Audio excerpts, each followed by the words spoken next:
Welcome to the Teachers to Tech podcast. I'm your host, Dean. This is the podcast where we tell you how you can grow your tech skills, whether you're starting from scratch or just want to go farther. You might be thinking about a new job, a whole new career, or just a new hobby. We'll have something for everyone, so keep listening.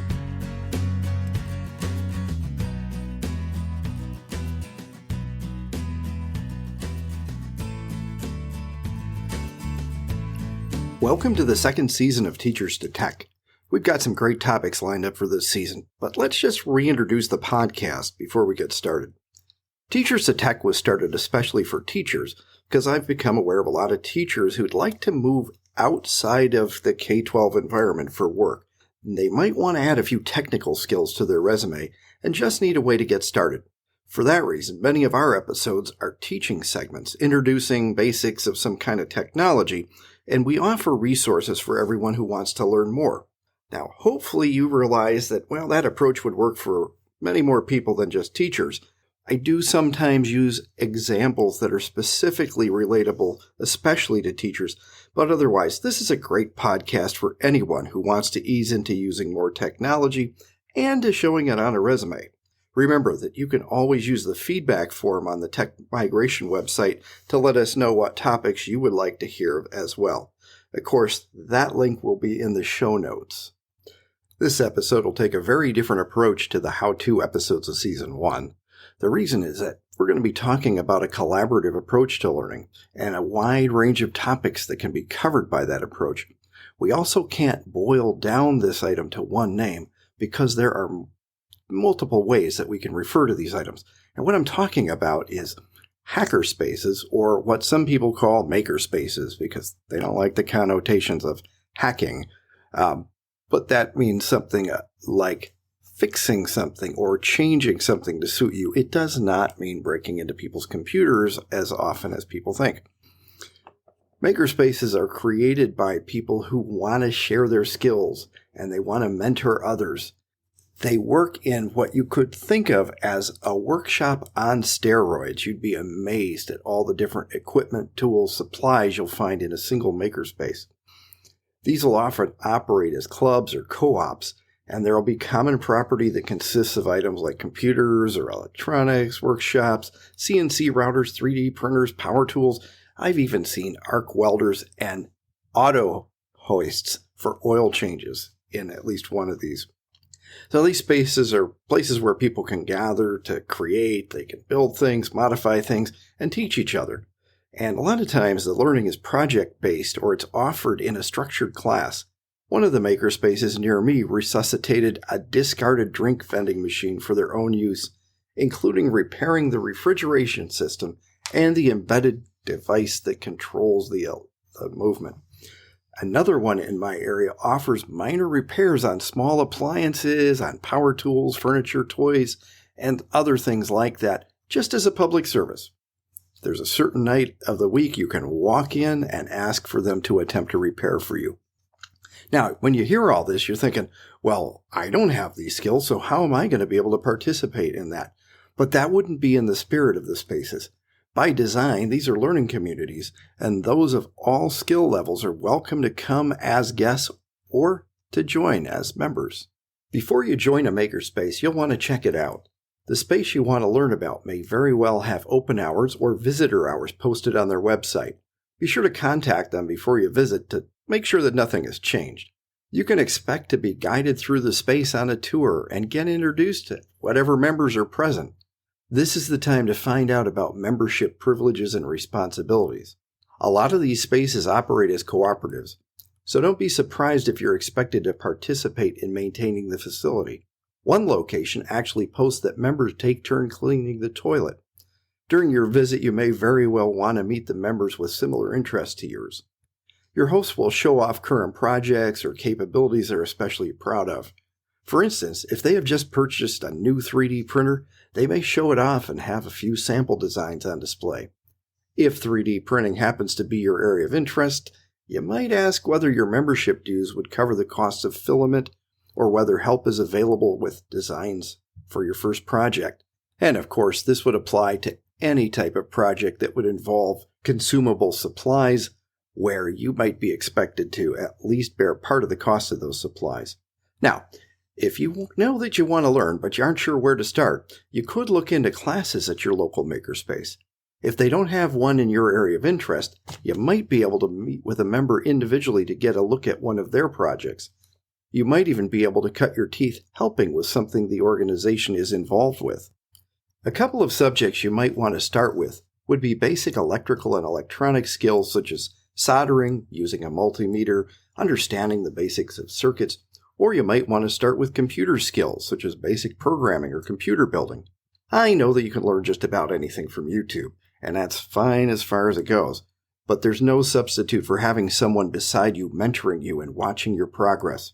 Have you ever watched a set of instructions on video that you didn't completely understand? Then you know what I mean. You watch it over and over again, hoping that you'll finally get it, and then you post a comment hoping that whoever posted the video will answer you and explain, or that somebody else will answer your comment, but you may not get an answer in time to help you out. So this is one reason why Makerspaces have such an advantage. If this all sounds good to you, then you may be wondering how to get involved in a makerspace. Of course, the first step is to find one.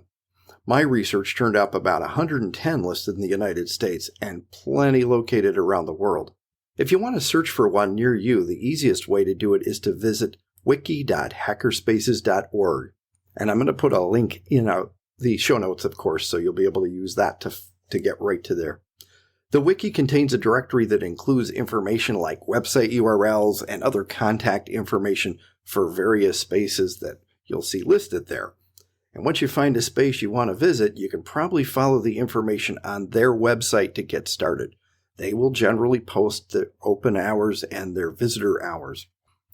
If you'd like a little bit more background before you show up, you will usually find that as well. Now, if you want a general background about these spaces, I found an old article on lifehacker.com that will tell you about Hackspaces and how to get involved. And that's a really long link. I'm not going to read it off to you here, but I am going to put that in the show notes as well.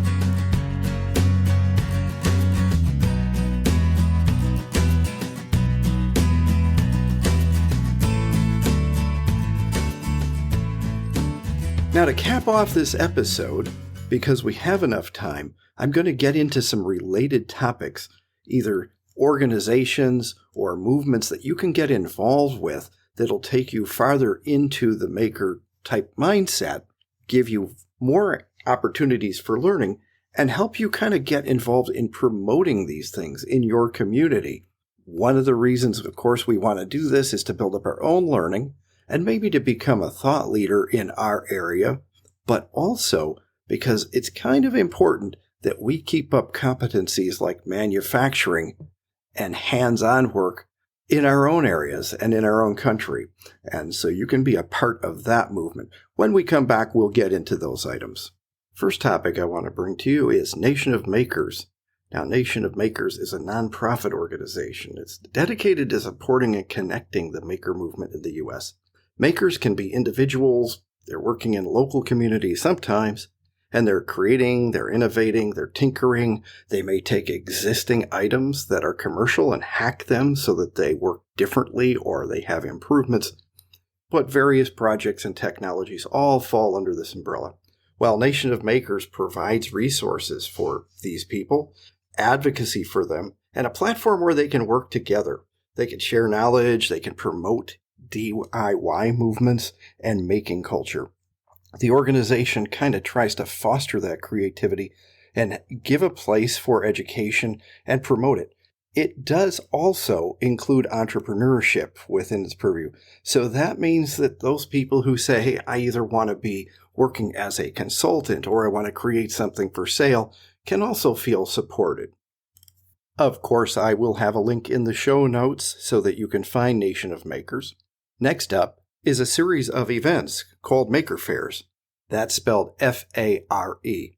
Now, Maker Fairs are annual events, and they're part of a global movement that celebrates do-it-yourself culture. It's a gathering, and inventors, tinkerers, artists, crafters, engineers, and hobbyists can come together and showcase what they're doing. Notice it includes artists, So you might be at one booth and see somebody working with an Arduino or some other kind of electronic technology, and the next booth could be somebody who is working with costuming. But this is a place to share passions for making things. They can feature just about anything. I've kind of mentioned these, but just to hit a list I've got here: workshops, activities, robotics to electronics, arts and crafts will all be going on in the same workspace.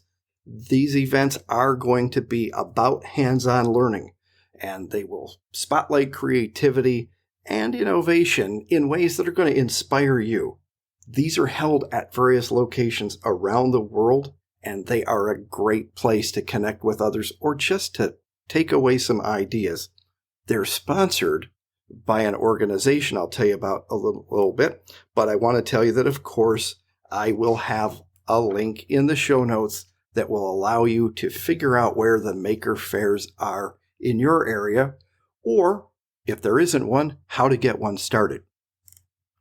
Behind Maker Faire is make.co, and that is the official website for Maker Faire and the organization behind it.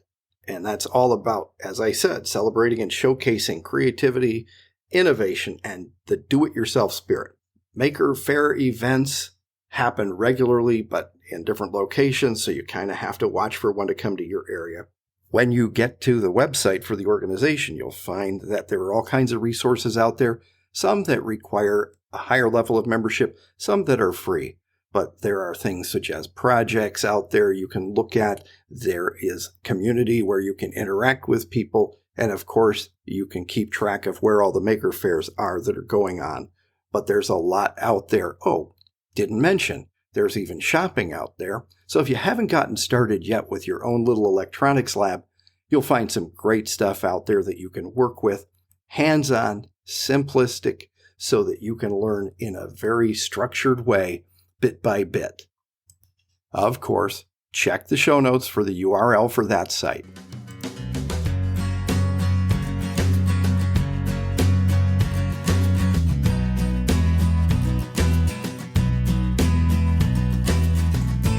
Here's a related item that I think you're all going to be happy to hear about, and that is the right to repair movement.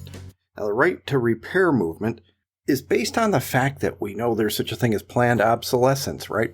How many of you have picked up a little piece of handheld electronics and said, I think I just need to change out the battery in this, only to find out that if it even had screws anywhere you could take the back off with, those screws used something like a funky head that needed a hexagon or pentagon or star or dodecahedron or USS Enterprise shaped head. And you said, well, I don't have the right tools for this. Now I can't do anything about it. I either have to throw it away or pay somebody to fix it. And the right to repair movement is the idea that, no, this shouldn't be. There is even a right to repair manifesto, and don't worry, it's nothing like Unabomber-ish, right? It just simply says, hey, consumers should be able to fix the stuff they buy themselves. I give you an example that is a good example. I have a string trimmer by a well-known company, and it is known also that the carburetors sometimes get clogged or whatever other faults come up in them. I take the cover off of this string trimmer after a couple years of use. I take 2 screws out of that string trimmer, and my whole carburetor comes off, and I can replace the thing for under $20. In 5 minutes, I've got that thing working again. Now, that would be an example of respect for that right to repair movement.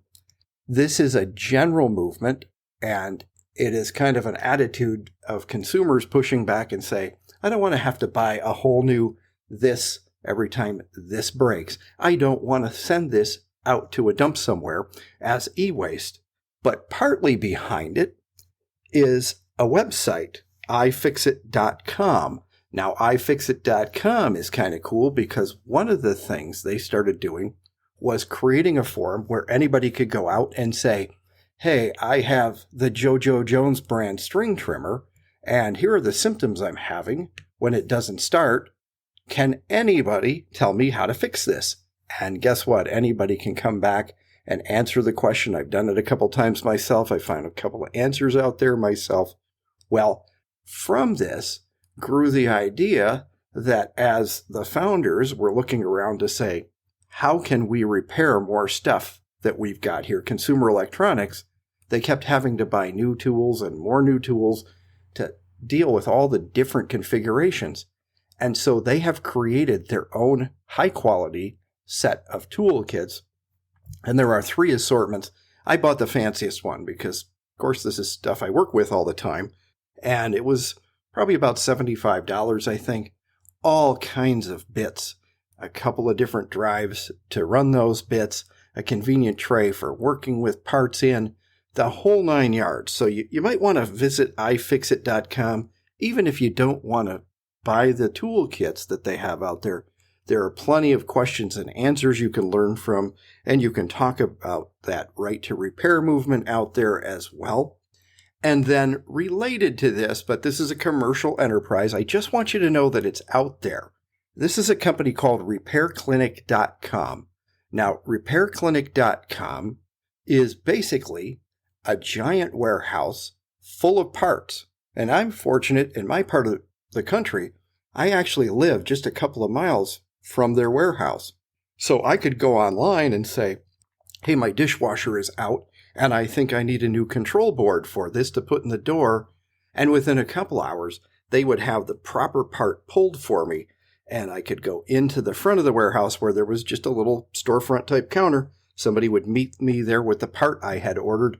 And later the same day, I was back in business with my dishwasher. Now, of course, they have to ship if they don't have that part in stock, or if you aren't lucky enough to live near them like I did, but they do ship nationwide. So that's great to know. And by the way, I want to remind you, none of these places that I'm mentioning are sponsors. I'm not getting a dime from any of them. I am just recommending these because I've had good experiences with these places, these products, and it's part of the learning experience that I want to recommend to you. Well, where does the learning come in, Dean? Well, here's the deal. With RepairClinic.com, you can go out and ask questions like, hey, how do I change out this item on my such and such product? For example, I had another problem on my string trimmer that I probably had caused myself. And when I had to disassemble part of it and put it back together, there was a complete video showing everything I needed to do for the reassembly of that specific component on that string trimmer. And there are tons of items like that. There are exploded diagrams for tons of appliances.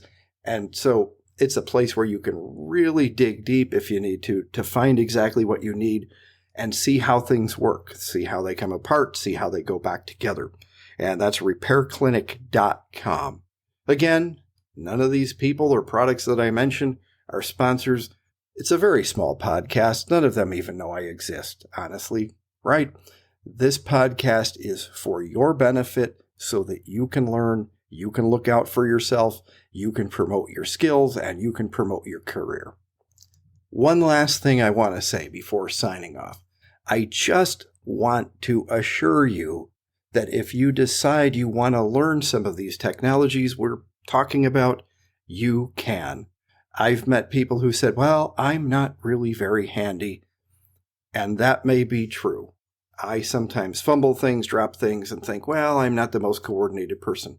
But little by little, as you start out with basics and progress, maybe with some good guidance, you can develop the skills that you want to get where you want to be. I just want to assure you of that, and you should keep on with that. All right, it's about time for me to sign off. But I want to encourage you, if you haven't already subscribed, please do that.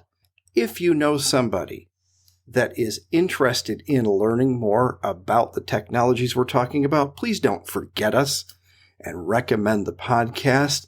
If you have the ability to review the podcast on whatever platform you get us from, please do that as well. Don't forget that we do have that feedback form where you can send us a request, you can send us a question if you want, and there will be a link to that in the show notes as well. Thank you so much for listening, and we'll see you again next time. That's all we have for today. This is Dean saying thanks for listening, and we hope to have you back with us next time on Teachers to Tech.